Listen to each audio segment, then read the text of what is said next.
Mr. Prime Minister, welcome. Thank you so much for coming. Thank you. I'm going to introduce you later.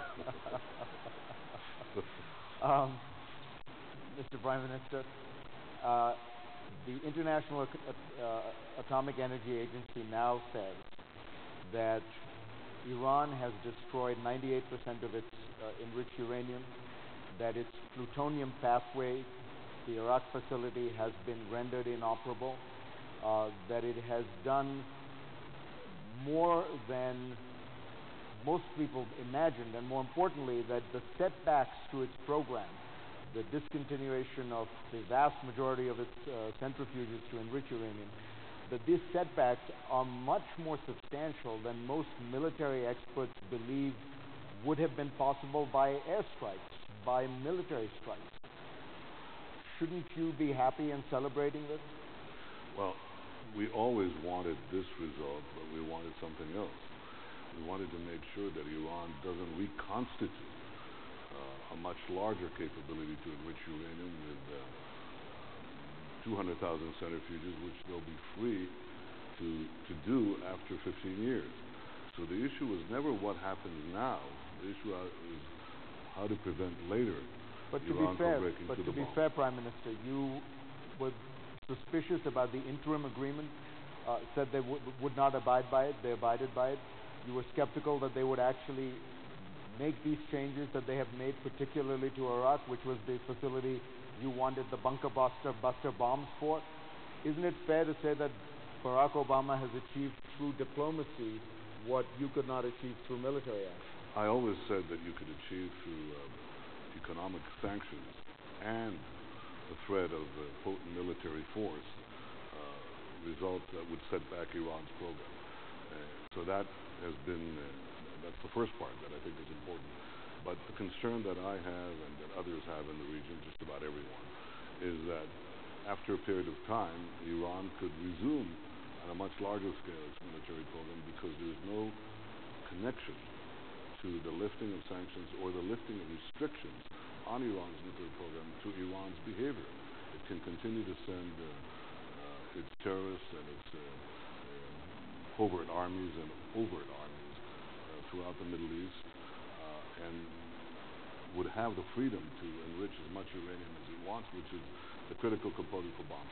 That was the source of our differences, the main source of our differences. And look, I hope that I'll be proved wrong.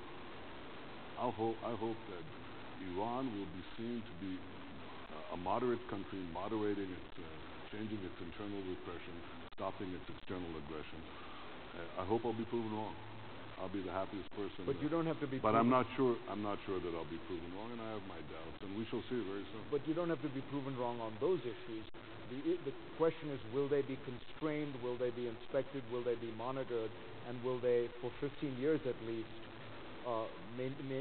not have the capacity to quickly develop a nuclear weapon? And if that happens, you get 15 years, which is surely not an inconsiderable period of time. Well, you're right, and it's no secret that I opposed this deal, but I think that after the deal, we have basically three things that we have to do. And I think on this we see eye to eye with the United States and with President Obama. The first thing is keep their feet to the fire. We have obligations to keep them. We'll all make sure that we monitor any violation, and of course that would require taking appropriate action, reinstituting sanctions and the like. Second thing is resist Iranian aggression in the region, which continues and might even accelerate given the amount of funds that they're going to get with the lifting of sanctions. And the strongest way to stop Iranian aggression is to bolster America's allies, first and foremost, which is Israel. So we're negotiating now with the United States. I'm negotiating with President Obama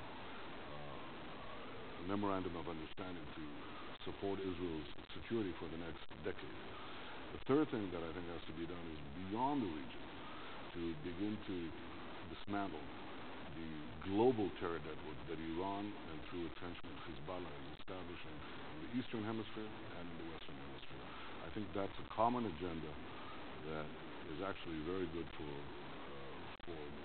virtually all the countries in the world, and I think it should unite us on a purposeful plan of action. you find President Obama responsive on the issue of providing Israel with even more security guarantees and cooperation than he has in the past? Yes, I think this is a real discussion that's taking place as we speak about military support package for Israel. Remember that Israel faces, Iran's going to get about $100 billion now. We're talking about military support, not the economic support. I ruled that out. In fact, in my first term as Prime Minister, I ruled out economic support. I said we'll be able to carry our own weight. We don't need economic welfare. You know, we'll build our own economy.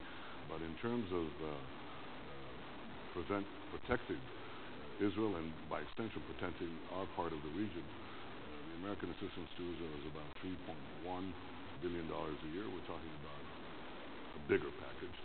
But remember that even over a 10-year period, it pales in comparison to the enormous funds that Iran gets. So yes, we are talking about it. I appreciate it. I think we'll probably reach a successful conclusion, I hope, in the coming months.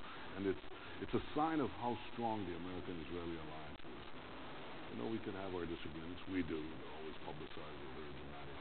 But the alliance between the United States and Israel is so strong and so powerful that the only thing that's collapsed is the talk of the imminent American-Israeli collapse. It's very clear that's not going to happen, and that this partnership is rock solid. It will remain so. The Iranian foreign minister, when confronted with some of your arguments and objections, said publicly, how can Israel, which has nuclear weapons, sit in judgment over Iran, which does not? What is your response to him? Well, I'm not going to talk about his allegation, but I will say this. Israel doesn't seek to destroy anyone. In Iran, still today, after the agreement, during the agreement, before the agreement, Iranian leaders are talking about their goal to eradicate Israel off the face of the earth, to annihilate 6 million Jews of Israel while denying the Holocaust that murdered another 6 million. That's what they say. They give $1 billion a year to Hezbollah for the purpose of creating a war front and the ability to bomb Israel's cities with statistical missiles, 100,000, and thousands of precision-guided missiles. It's all Iran. You take away the scaffolding of Iran and Hezbollah collapses. They support Hamas to the tune of about $100 million a year for the purpose of bombing us. And Iran, Hezbollah, and Hamas say our goal, like Iran, our patron's goal, is to wipe out the Jewish state. So I think that to have a country committed to our destruction and the conquest of the Middle East, have nuclear weapons, well, that ought to raise some concern. And so there's no symmetry. Israel doesn't seek to eradicate Iran. Iran seeks to eradicate Israel. What do you think is going on in Syria, and is there any path out? You and I have talked about this in the past, and you've essentially said they're all killing each other. We're staying out of it, except when it affects our core interests. Is it getting so messy, so bloody, that inevitably you will have to be more involved? So far, the only way we've been involved is, first of all, to offer humanitarian help. I've set up a field hospital, a military field hospital, right about 50 yards from the Syrian-Israeli border on the Golan Heights. We've taken in thousands of children, women, men, amputees, horribly disfigured, taking care of them at our own expense, and we take care not to have their photographs taken, because if their photographs are published, they can never go back to Syria. They'll be executed on the spot. So that's one involvement, the humanitarian involvement. The second is, I've said, look, we will not allow Syrian territory to be used against Israel. So if anybody tries to pass, which is Iran, tries to pass to Hezbollah through Syrian territory, game-changing weapons, and we see it, we interdict it. If Iran tries through its proxies to set up a second war front along the Golan, we take action to prevent that. That's the extent of our intervention. Now, if you ask me, what will happen in Syria? Can a unitary Syrian state be put together again? I doubt it. I wish it could happen, but I'm not sure you could put Humpty Dumpty back together again. I'd say the best result you might be able to get is a benign, sort of benign balkanization, benign cantonization in Syria. That's as good as you're going to get. But right now we have two concerns in Syria. We don't want ISIS to win, and we don't want Iran to have Syrian dominion from which it can operate these two war fronts against us. And those are our concerns, and we take our actions accordingly. But isn't there a problem there, which is ISIS and the Assad regime, which is supported by Iran and Russia, are the two main fighting forces? In other words, you're searching for or hoping for a third outcome, a third force, in a way. So are the Arabs, so is the United States. Is it viable? Well, my rule is simple. When both your enemies are fighting each other, don't strengthen either one, weaken both. And that's more or less what we try to do. I think ISIS, and there's a difference between ISIS and Iran. There are two sides of the militant Islamic coin. There's a difference. ISIS wants the caliphate now, here and now. That's the power of ISIS, the idea of here and now. So we'll redeem history, if you call it that, a really thick redemption. And you, the individual fighters, will be redeemed, and you'll go to this Islamist paradise with all the trappings right away.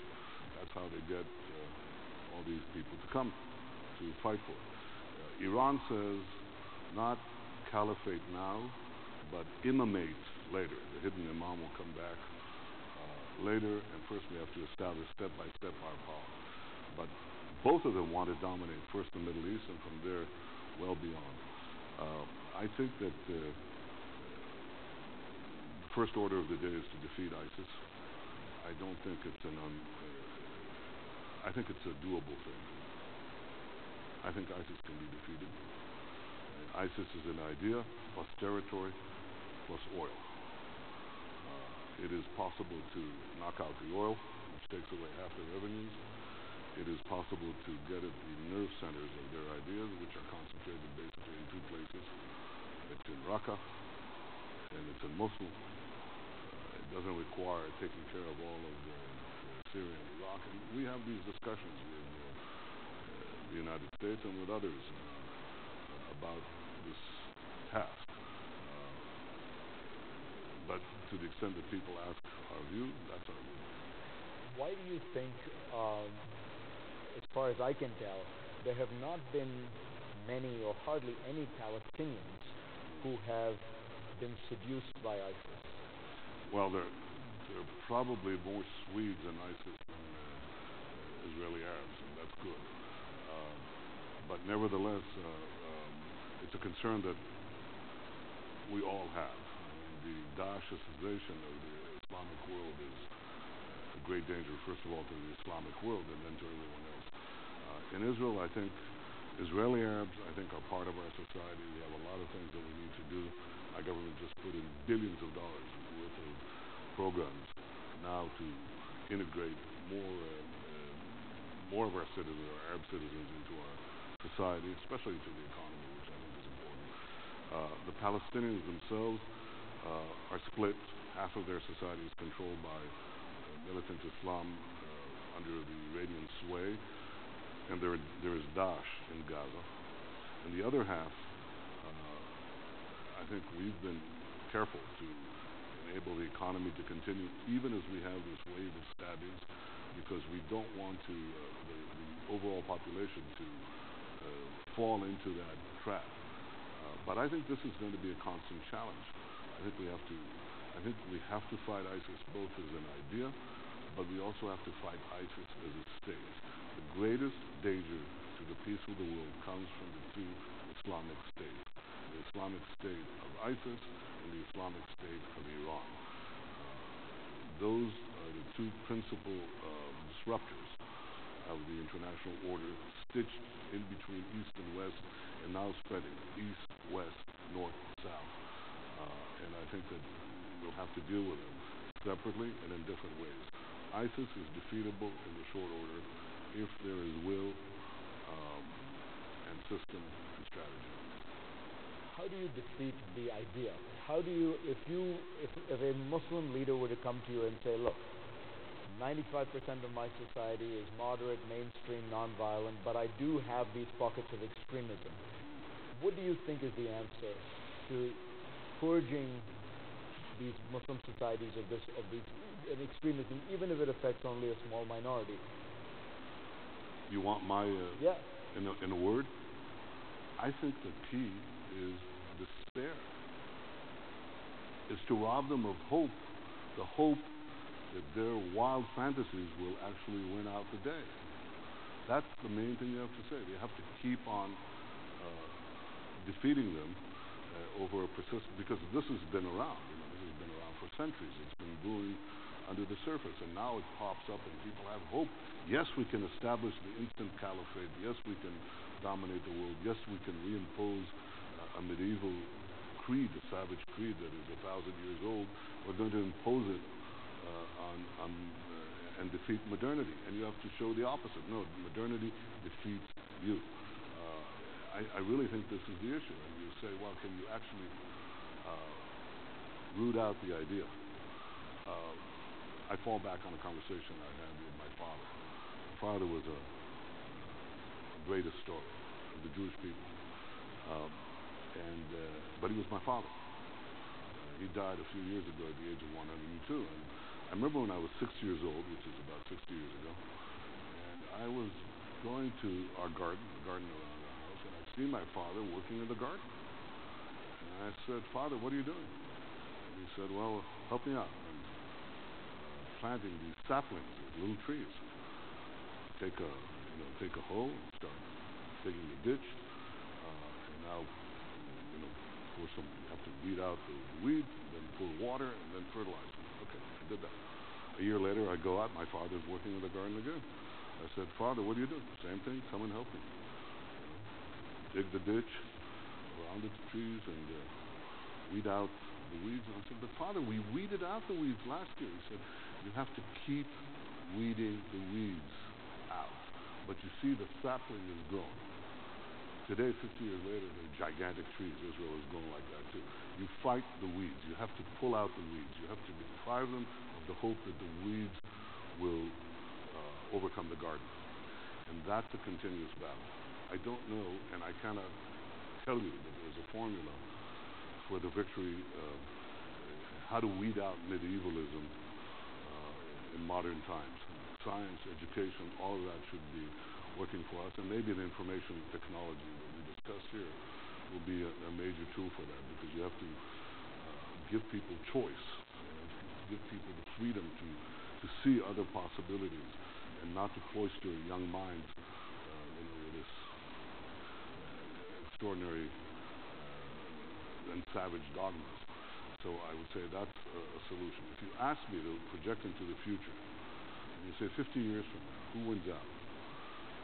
Modernity or medievalism? I would say modernity wins out, because ultimately people would prefer the benefits of freedom, choice, and pluralism.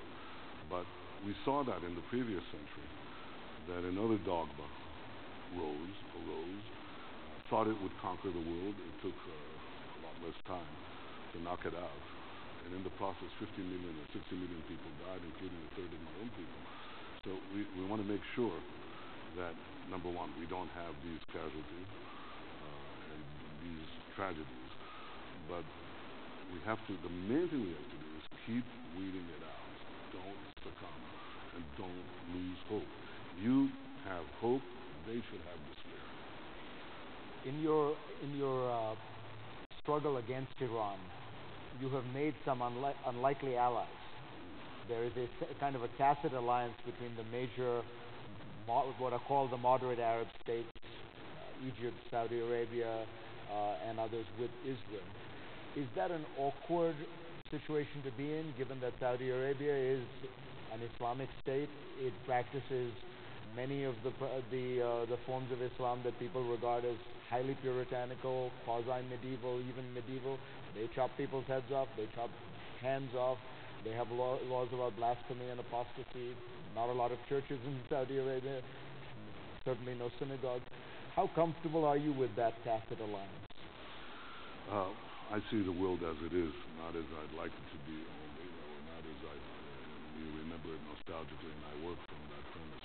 I think Saudi Arabia recognizes today that it needs a path to reform as well, and they see, as do many in the Arab world, that they see Israel as an ally rather than as an enemy because of the two principal threats that threaten them. First is Iran, and the second is Daesh. If you're closer to the Persian Gulf, Iran comes first. If you move to North Africa, to Egypt, Daesh comes first. But there's always the second. And so when they look around and they say, well, who can help us in this battle that threatens our very future? Obviously, Israel and these Sunni Arab states are not on opposite sides. And that's natural.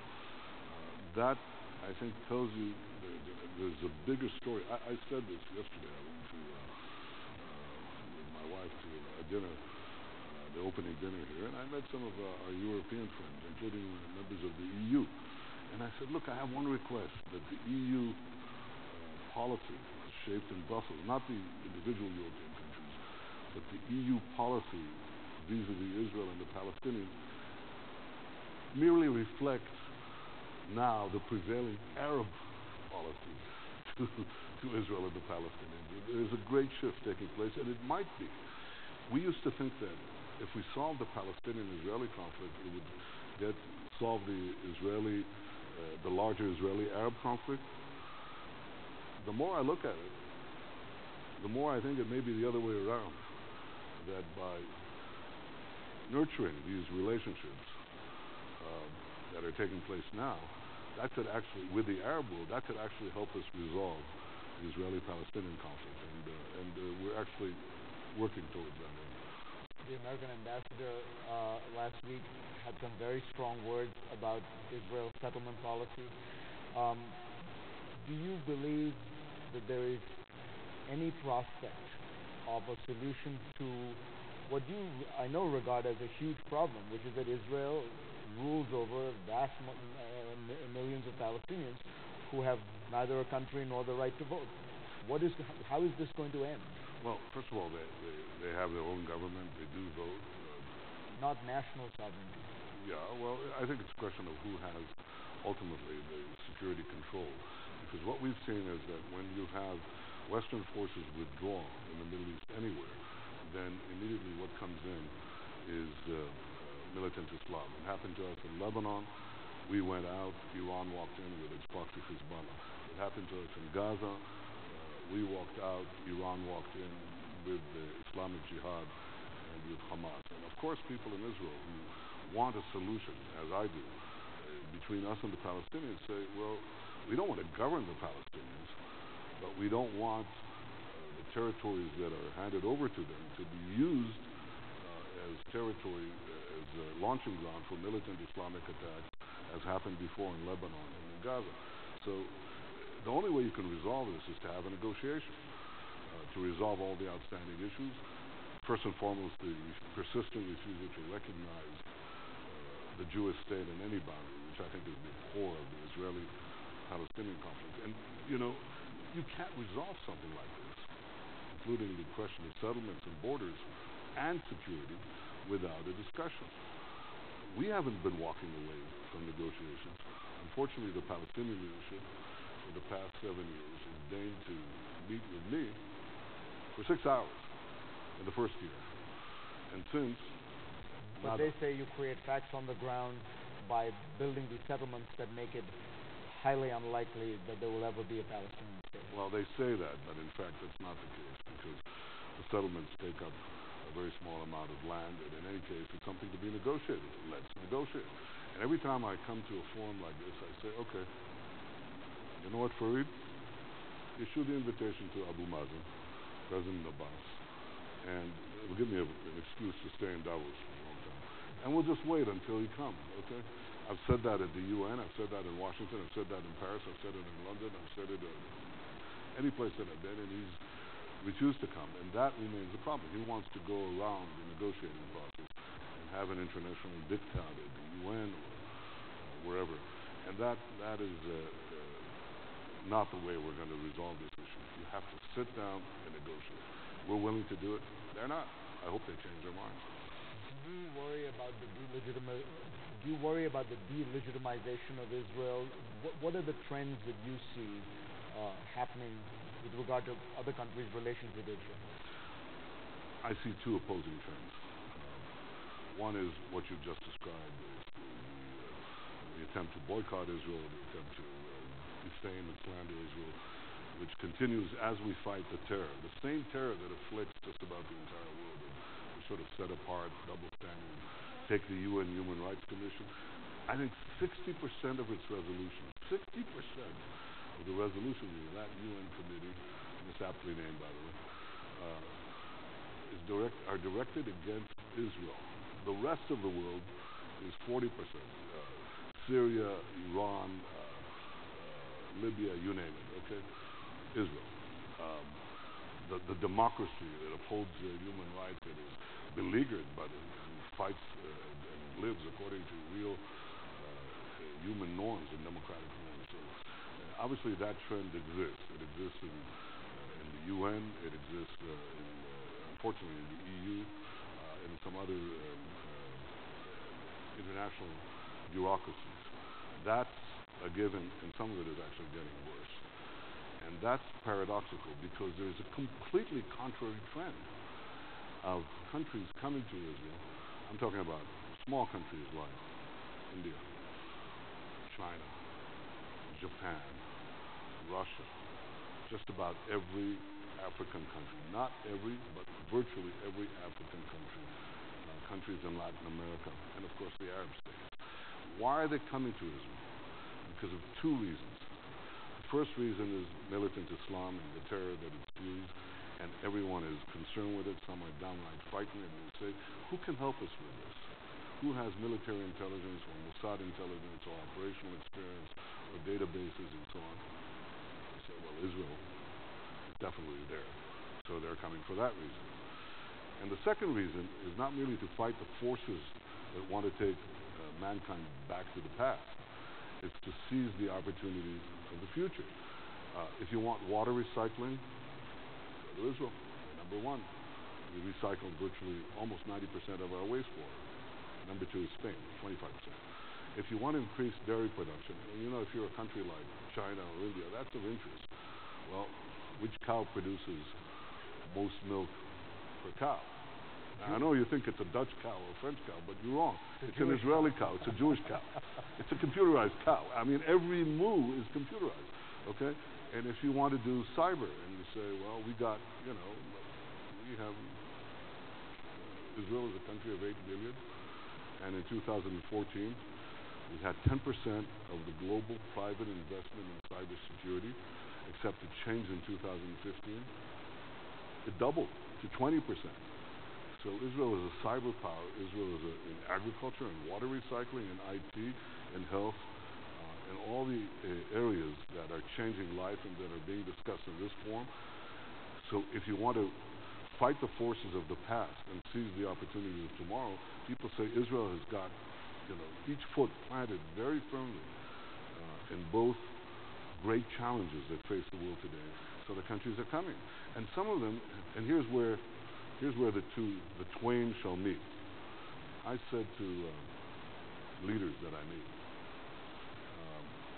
and one of them I'll quote without naming him.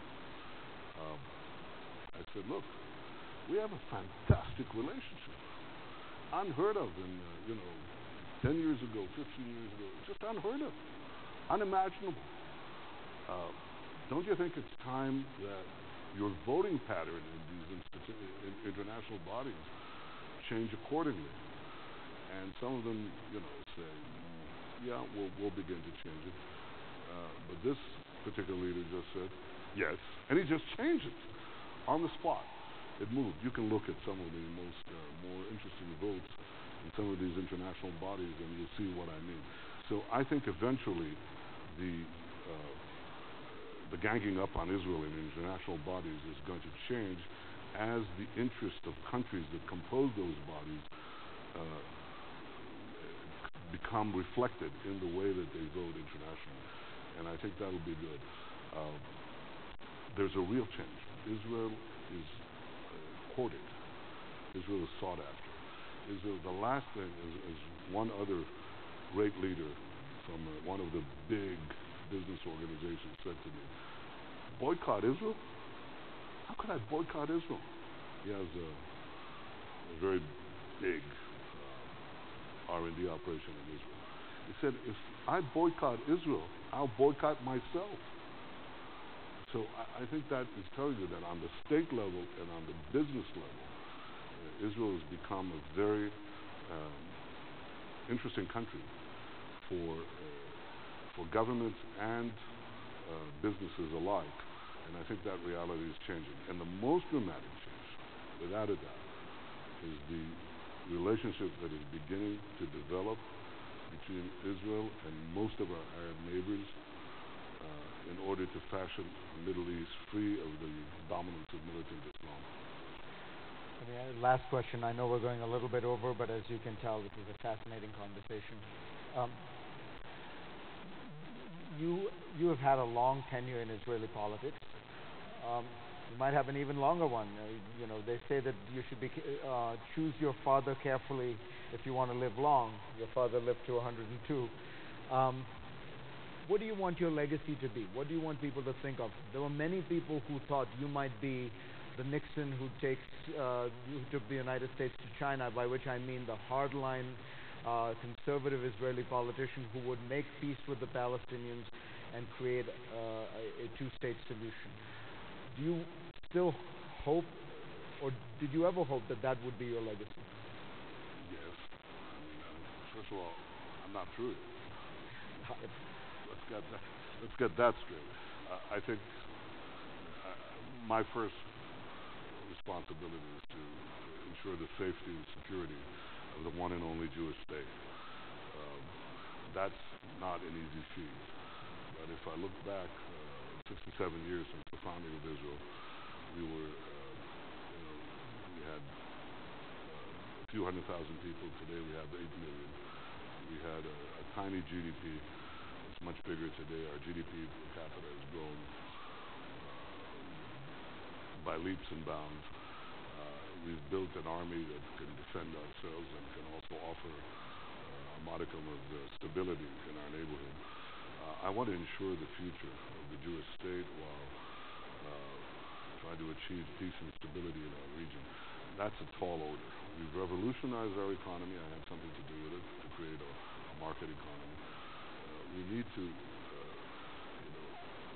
my father's generation was entrusted with regaining for the Jewish people what was lost in antiquity. That is a state of their own.